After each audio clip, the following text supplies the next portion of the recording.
বেসরকারি আন্তর্জাতিক ইসলামী বিশ্ববিদ্যালয়ের প্রায় ১৩ কোটি টাকা আত্মসাতের অভিযোগে ট্রাস্টি বোর্ডের চেয়ারম্যান সাবেক সংসদ সদস্য আবু রেজা মোহাম্মদ নেজামুদ্দিন নদভী, তার স্ত্রী রিজিয়া সুলতানা সহ ১৬ জনের বিরুদ্ধে মামলা হয়েছে। দুর্নীতি দমন কমিশন দুদক চট্টগ্রামের উপসহকারী পরিচালক কমল চক্রবর্তী বাদী হয়ে নিজ কার্যালয়ে মামলা করেন। চট্টগ্রামের সাতকানিয়া লোহাগাড়া আসনের সাবেক সংসদ সদস্য নদভী গ্রেপ্তার হয়ে বর্তমানে কারাগারে আছেন।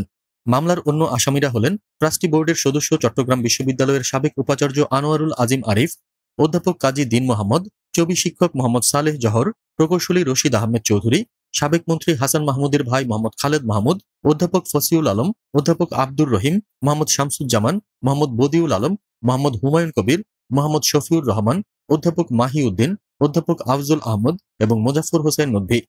দুদক চট্টগ্রামের উপপরিচালক সুবেল আহমেদ বলেন, ২০২৫ সালে চট্টগ্রাম নগরের আগ্রাবাদ বাণিজ্যিক এলাকায় প্রায় ২০ কাঠা জমি কিনে বিশ্ববিদ্যালয় ট্রাস্ট আইআইইউসি টাওয়ার নির্মাণ করে। ২০১১ সাল থেকে সেখানে কার্যক্রম শুরু হয়।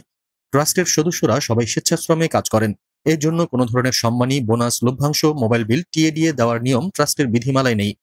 কিন্তু আসামিরা আইআইইউসি টাওয়ার থেকে বিশ্ববিদ্যালয় আইন, ট্রাস্ট আইন ও বিধি বহির্ভূতভাবে পরস্পর যোগসাজশে ২০২১ সাল থেকে ২০২৪ সাল পর্যন্ত মোট ১২,৭৯,৪১,৫৫৬ টাকা আত্মসাৎ করেন। এই অভিযোগে আসামিদের বিরুদ্ধে মামলা হয়েছে।